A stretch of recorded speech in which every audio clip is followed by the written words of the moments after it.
Assalamualaikum warahmatullahi wabarakatuh. Halo dahlan muda, apa kabar kalian semua? Puji beserta syukur marilah kita panjatkan kepada Allah Subhanahu wa taala yang telah memberikan beribu-ribu nikmat, dan tidak lupa sholawat serta salam kita curahkan kepada Nabi kita Nabi Muhammad SAW, keluarga serta sahabat-sahabatnya.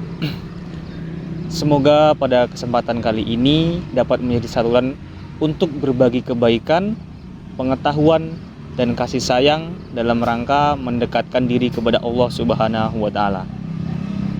Saya ingin berbicara tentang menciptakan dampak positif melalui teknologi dan media di era digital kali ini. Saudara-saudaraku yang dirahmati Allah Subhanahu wa taala, saat ini kita hidup dalam zaman yang dibanjiri oleh kemajuan teknologi dan media sosial. Seperti contohnya, telepon pintar, komputer, dan internet telah merubah cara kita berkomunikasi dan mendapatkan informasi. Namun, di balik berkah teknologi ini juga, kita terdapat potensi bahaya jika tidak digunakan dengan bijak, terutama kepada anak-anak muda di era saat ini. Oleh karena itu, kita harus mampu menghadapi tantangan ini dengan membawakan transformasi dalam dakwah.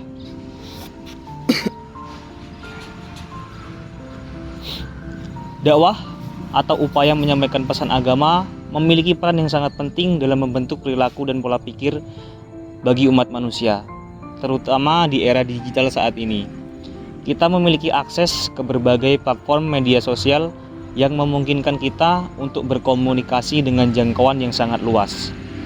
Namun, ada beberapa hal yang harus diperhatikan bagi kita untuk mengingat bahwa tujuan dakwah tetaplah sama, yaitu menciptakan dampak positif dan membimbing umat menuju kebaikan.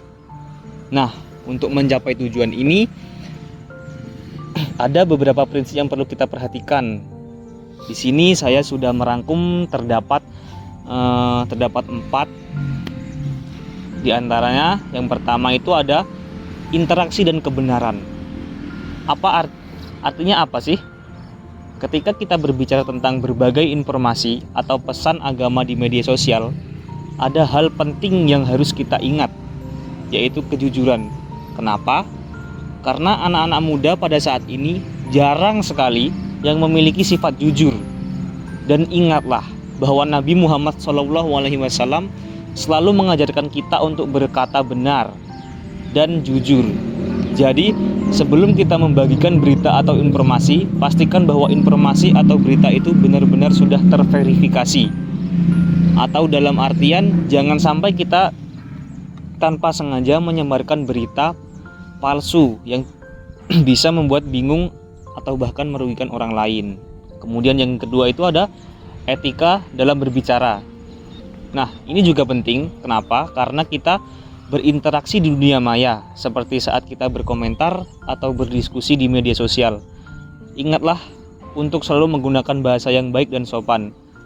Nabi Muhammad SAW pernah mengatakan bahwa kata-kata yang baik adalah sedekah. Jadi, saat kita berbicara atau menulis di media sosial, kita sebenarnya bisa mendapatkan pahala yang besar jika kita melakukannya dengan sopan dan positif. Nah, kemudian yang ketiga yaitu menjaga teman dan hubungan. Nah, teman-teman di sini di media sosial bisa menjadi tempat yang baik untuk berinteraksi dan berhubungan dengan orang lain. Namun, kita perlu bijak dalam memilih teman dan kelompok yang kita ikuti. Pastikan bahwa teman-teman kita di dunia maya juga mendukung kita dalam menjalankan agama dengan baik. Jika kita melihat ada konten atau aktivitas yang tidak baik atau tidak sesuai dengan nilai agama, kita lebih baik kita hindari. Karena untuk menjaga anak-anak muda menjadi generasi yang lebih baik. Kemudian yang keempat yaitu menggunakan teknologi untuk kebaikan. Nah, di sini jika kita melihat lebih dalam lagi, teknologi dan media sosial sebenarnya bisa menjadi alat yang sangat berguna untuk berdakwah. Kita bisa membagikan kutipan-kutipan dari Al-Quran dan hadis yang memberikan inspirasi dan hikmah. Kita juga bisa berbagi kisah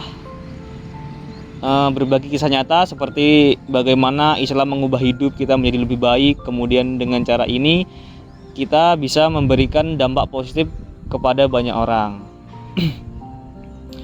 Saudaraku yang dirahmati Allah, saat kita berbicara tentang teknologi dan media sosial, kita tidak hanya perlu tahu cara menggunakannya dengan baik, tetapi juga mengenai dampak negatif dari media sosial yang sering kita gunakan pada saat ini.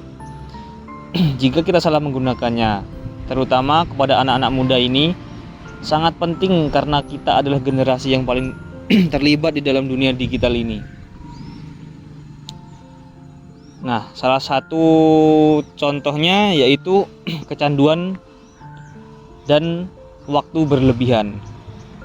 Kecanduan ini salah satu dampak negatif yang kerap muncul dan terjebak dalam telepon pintar atau media sosial. Berjam-jam terbuang hanya untuk scroll feed, terutama di aplikasi seperti TikTok atau game online, bisa mengakibatkan kelalaian terhadap ibadah, belajar, dan interaksi kepada keluarga. Nah, jadi untuk kesimpulannya yaitu berhati-hatilah agar tidak terjebak ke dalam kecanduan, menerima konten negatif tanpa kritik, dan menjaga privasi serta keamanan kita. Sebagai anak-anak muda yang berdakwah, kita harus menjadi teladan dalam menghindari dampak negatif ini. Kemudian kita sebagai anak muda itu harus menjaga etika dan sopan santun kepada siapapun, terutama pada saat kita menggunakan media sosial. Nah, kemudian kita sebagai anak muda itu harus saling menghargai, juga harus baik dan bijak dalam berkomentar apapun di media sosial. Nah, sebelum saya akhiri, mari kita semua berjanji untuk menggunakan teknologi dan media sosial dengan bijak. Kita bisa menjadi panutan bagi teman-teman kita dalam berinteraksi online. Mari kita terus belajar dan berusaha menjadi lebih baik dalam berdakwah, baik di dunia maya maupun di dunia nyata. Semoga Allah senantiasa memberikan petunjuk dan keberkahan dalam segala upaya kita. Amin ya rabbal alamin. Ya, mungkin sekian dulu dakwah singkat dari saya. Saya akhiri, wabillahi taufiq wal hidayah. Wassalamualaikum warahmatullahi wabarakatuh.